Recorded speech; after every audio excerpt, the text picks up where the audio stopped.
इस वीडियो में जितने भी प्रैक्टिकल की बुक्स के नाम दी गई हैं ये मेरी अपनी राइट की हुई हैं। अगर इनके बारे में आपने कुछ पूछना हो या इनके मतलब कोई सवाल वगैरह हो तो वो मुझे मेरे डिस्क्रिप्शन बॉक्स में मेरे नंबर पर रब्ता कायम करें, इंशाल्लाह आपके। बिस्मिल्लाहिर्रहमानिर्रहीम। डियर स्टूडेंट्स, जैसा कि आपने अभी इम्तिहान दिए हैं थ्योरी के, तो उसके बाद अब प्रैक्टिकल का टाइम है।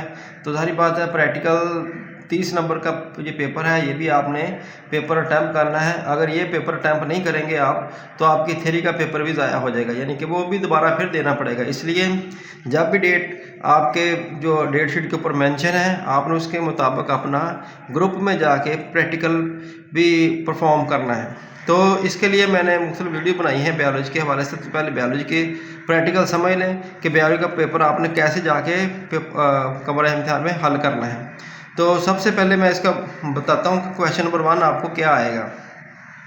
ये सवाल नंबर 1 है। देखें, स्लाइड प्रिपेयर करनी है आपने, इसको फोकस करके इन राइट वे। तो ये 3 नंबर इसके मिलेंगे आपको, और स्केच प्लस लेबलिंग 3 नंबर इसके हैं। तो ये 6 नंबर का क्वेश्चन है। अब मैं इसको थोड़ा सा बयान करता हूँ आपकी आसानी के लिए कि कैसे स्लाइड्स। बाद में ये होता है कि स्लाइड आपने खुद बनानी होती है। जैसे ये देखें, आपको स्लाइड नज़र आ रही है, इसके ऊपर कवर ग्लास है। वो क्या देता है जी, ओनियन सेल की जो है टिप्स, ओनियन सेल की शीट बना के बताएं या स्टोमेटा को बयान करें। आपने वो स्टोमेटा सेल जो है वो लीफ से लेने और यहाँ पे रख के इसके ऊपर कवर स्लाइड ये ऊपर रखनी है और रख के आपने इसको माइक्रोस्कोप के अंदर देखना है। तो यहाँ पे देखें, इसको माइक्रोस्कोप के अंदर ये ऐसे रखेंगे, इसके अंदर बना के पूरी स्लाइड को फिर माइक्रोस्कोप के अंदर रखेंगे। तो ये यहाँ पर लिख के यहाँ से आप इसको देख के बढ़ें और फिर जो है आपने अपने एग्जामिनर को दिखानी है कि ये मैंने बना ली है।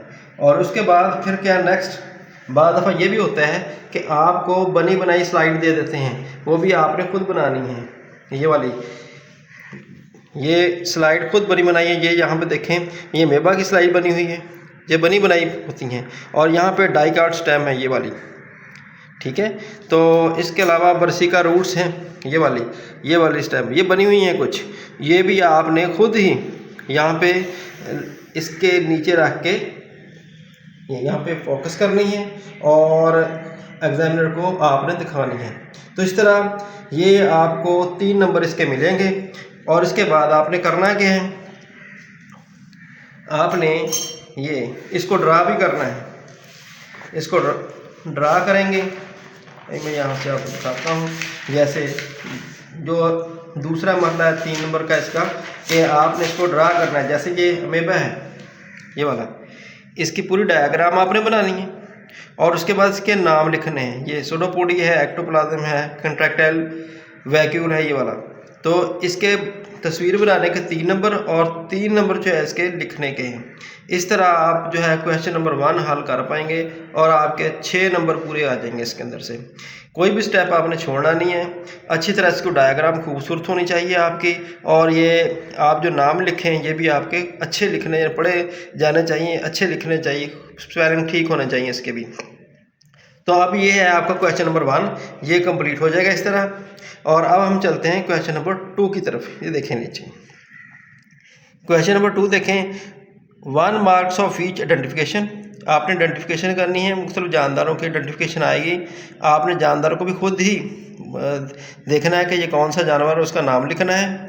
Number 2, 1 marks of each reasoning identification, और उसकी फिर आपने वजह भी लिखनी है कि मैंने इस जानवर को कैसे पहचान की है। 1 नंबर का वो होगा, यानी टोटल ये 10 नंबर का क्वेश्चन होगा आपका। 5 नंबर आपके जानवर को शिनाख्त करने के और 5 नंबर जो है उसके आप जो है वो उसकी रीजनिंग लिखेंगे।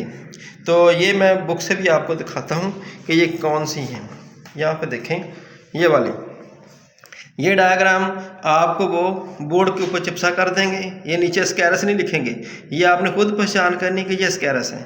फिर देखें यहाँ पे अर्थवर्म है, अर्थवर्म की जो है ये नाम जो है वो वहाँ पे नहीं लिखेंगे, खुद आपने पहचान करनी है कि ये अर्थवर्म है, कैंचुआ है, इस तरह से स्नेल है। अब इसकी ये रीजनिंग है, यहाँ पे देखें ये रीजनिंग इसकी, कि इसकी रीजनिंग क्या है कि its body possesses a muscular foot, एक रीजनिंग होगी, दूसरी it bodies enclose in coiled shell, ये दो। इसी तरह अर्थवर्म की है, तो अर्थवर्म में भी आप दो रीजनिंग लिखेंगे इसकी। तो यानी ये क्वेश्चन नंबर 2 जो है आपका मुकम्मल हो जाता है इस तरह। और ऐसे जो है ये 5 कोई भी आ सकते हैं एनिमल्स, 1 2 3 4 और 5 कोई भी इस तरह आपको दे सकते हैं। तो आपने इसकी रीजनिंग वगैरह लिख के पूरा आपने 10 नंबर जो है इसके हासिल कर लेने हैं। और उसके बाद इसका एक ख्याल ये करना है कि यहाँ पे ना जो A B C D और F इस तरह होते हैं एनिमल्स के नाम। जिस तरह पहले में स्कैरस लगा हुआ है, स्कैरस है, दूसरे में फ़र्ज़ किया अर्थवर्म है, ठीक लिखा हुआ है, और आगे फ़र्ज़ किया स्नेल है। तो ये एग्जांपल देने लगा हूँ कि आपने जब भी जो भी जानवर जिसमें अटैच हो उसका नाम ही लिखना है आपने। अगर यहाँ पे फ़र्ज़ किया स्कैरस है तो आप सी के अंदर जाकर लिखेंगे ये स्कैरस है, तो ये गलत हो जाएगा आपका, ठीक है। तो जहाँ पे जिसका नाम है उसके हवाले से उसकी आपने आइडेंटिफिकेशन, उसके नाम और उसके ही वजूहात सामने लिखनी है। तो इस तरह आपका ये मुकम्मल होगा। अपनी मर्ज़ी से ABC नहीं लिखना, इस तरह आपके सारे के सारे मार्क्स जो है ये ज़ाया होने का डर है। और नेक्स्ट जो है लास्ट क्वेश्चन, ये फिजियोलॉजिकल एक्सपेरिमेंट है। इसका प्रोसीजर के 1 नंबर आता है। सेटिंग अपरेटस जो है ये 2 नंबर का होगा। शोइंग अपरेटस जो है ये भी 2 नंबर का है कि आपने शो करना है कौन सा अपरेटस आपने यूज़ करना है एक्सपेरिमेंट के बाद। और इसका एंड पॉइंट प्रैक्टिकल एग्जामिनर को भी दिखाना है कि मैंने ये काम किया है। और उसके बाद इसके रिजल्ट्स, ऑब्जर्वेशन और लेबल डायग्राम जो है ये 1 नंबर की है। और ये 8 नंबर का क्वेश्चन ये होगा। इस तरह आपके 24 मार्क्स बन जाते हैं। ये भी मैं कापी से जो बहुत ही इम्पोर्टेंट सवालात हैं उनके मैं निशानात लगवा देता हूँ आपको। और एंड पे जो है वो आपके कापी के 3 नंबर, और कापी भी आपने जो खुद बनाई हुई अपने हाथ से। और फिर वाइवा के जो है वो भी 3 मार्क्स होंगे। टोटल इसके होंगे 6 मार्क्स, 26 और 6 जो है ये 30 मार्क्स आपके बन जाएंगे। वाइवा के अंदर आपके क्वेश्चन पूछेंगे, मसलन आप पूछ सकते हैं वैल्यू को डिफाइन करें, स्टार फिश क्या है और इसके बारे में आप क्या जानते हैं। ट्रांसपिरेशन और एस्पिरेशन की डेफिनेशन पूछ सकते हैं, यानी कोई 3 डेफिनेशन पूछ के आपको 3 नंबर जो है एग्जामिनर दे देंगे। तो ये डेफिनेशन आपने अच्छी तरीके से भी तैयार करके जानी है इस हवाले से। तो अब मैं जो है बुक से जो बहुत ही इम्पोर्टेंट क्वेश्चन हैं उनके निशानात आपको लगवा देता हूँ कि कौन से पेपर में अक्सर बार बार सवाल जो है रिपीट होते हैं। तो सबसे पहले जो 9th में अक्सर सवाल आते हैं उनकी मैं फरिश्त से आपको निशानात लगवा देता हूँ, मैंने लगाए हुए हैं, तो उनको मैं ज़रा आपको बयान कर देता हूँ। तो कौन कौन से इधर से देखें। ये 1.1 तजर्बा एक्सपेरिमेंट नंबर, और इस तरह 1.2 इसके हिस्सा और हिस्सा 2 हैं, दोनों आपने अच्छे तरीके से तैयार करने हैं। और उसके बाद यहाँ पे आए नेक्स्ट 6.1 बार बार पेपर में रिपीट होते हैं।